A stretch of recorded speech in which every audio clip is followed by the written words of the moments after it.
What is going on, guys? Marcus here with the Reformation Woodshop, and we are filming on location at the fourth flip house that we have ever done. At this point, we have demoed out almost every wall in this house. We have re-upped the drywall. We have added beams where we took away walls to support the structure of the house. And now finally, we need to hide that dimensional lumber that is sticking out of the roof with hollow boxed beams. So the first thing you're going to do is start by ripping your material. Beams are just hollow boxes that go around existing structure that bears the weight of your attic. There are tons of different ways to create hollow box beams, but there is only one way that is correct, and that is with miters. If you ever see anybody butt joining beams, they're doing it wrong, and that's just the truth. I'm sorry. Just kidding, but in my opinion, the best and most good looking way is to cut 45s in all of your pieces so you see no edge grain at all.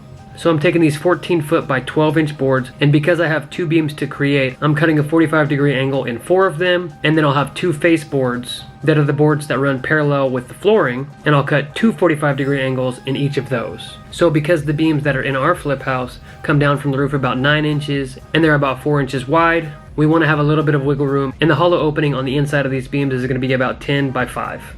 When it comes to assembly, you want to make sure to use a surplus of glue. Not only for structural reasons, you want glue squeeze out all over this beam because you don't want to see any voids. You want it to look like one whole piece of wood, and the only way to do that is to have all of your miters nice and tight. You can come back after sinking all of your nails and clean up all of the glue that may be leaking out. After you run about 1,500 staples all the way down your beam, I'm using staples to secure the faceboard to the longer portions of these beams, but brad nails would work, even screws would work, as long as you go back and putty all of your holes and hide all of your fasteners, because like I said, we want it to look like one long piece of wood.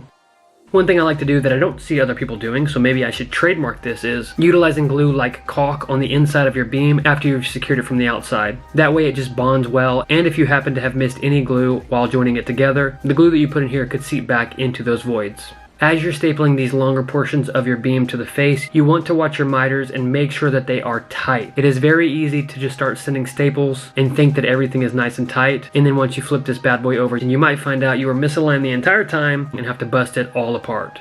Now that I've got it all nailed together, I have to blend the miters because miters aren't perfect.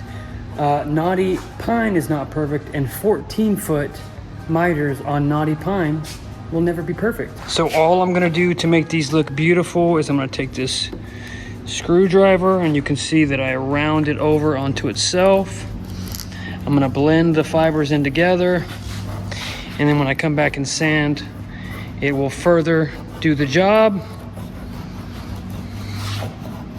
And we're gonna come back in and we're going to fill all of these staple holes with putty.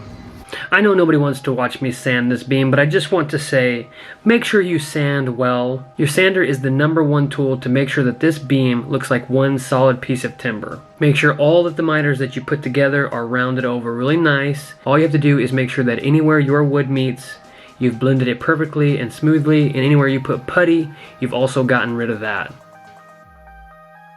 I made a couple of support blocks for this guy so that when I transport it to the flip house and I strap it down to the truck, it doesn't crush the beam. This is something you can do before sanding if you're worried about putting too much weight on it with the sander as well.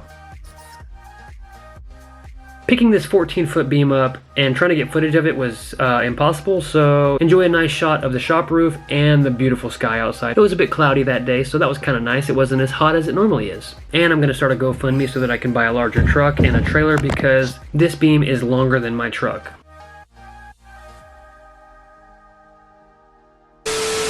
I know after this video is done, I'll get this question a bunch. What finish did you use? This is Early American by Minwax. It is probably the most popular stain that exists on the planet, and despite it being used pretty often, it matched our floor, so we didn't mind picking a pretty mainstream stain color. When I'm staining, I like to pour a lot of stain on the surface of the wood and then come back and wipe it off so that I have a nice consistent finish. All 6 sides of these beams took the stain pretty equally, so I didn't even need to use any sort of conditioner or anything like that. After they had dried for a couple of days, I used a Minwax polyurethane.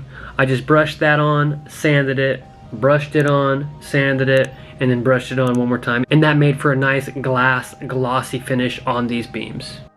And this is when I got a reality check. I thought I could lift them up myself and see how nice they fit. And then I realized I am not strong enough. So I came back the next day with some muscle and we got these beams hung looking perfect. The roof had a bit of a bow to it, so I went ahead and secured one side where it belonged, and then we slowly pressed the other side up so we could have a nice flush finish. And then we just repeated that process on the second one, stepped back and admired our efforts.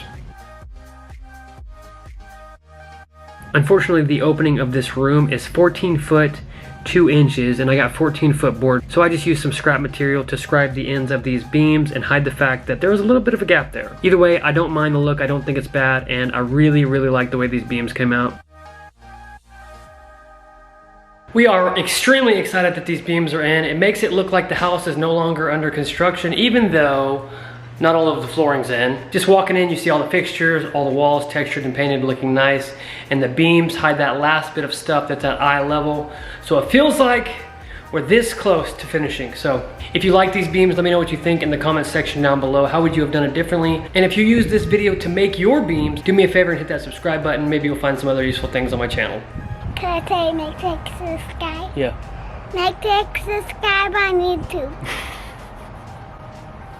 You're getting better at this. One day she'll take over the channel, guys. Today's not that day, though. If you watched this video and thought to yourself, man, that was so good, how can I give this guy money to repay him? Then you're in luck. I have a lot of stuff listed on my Etsy store that you can buy to support the channel, so head on over to reformationwoodshop.etsy.com to grab something.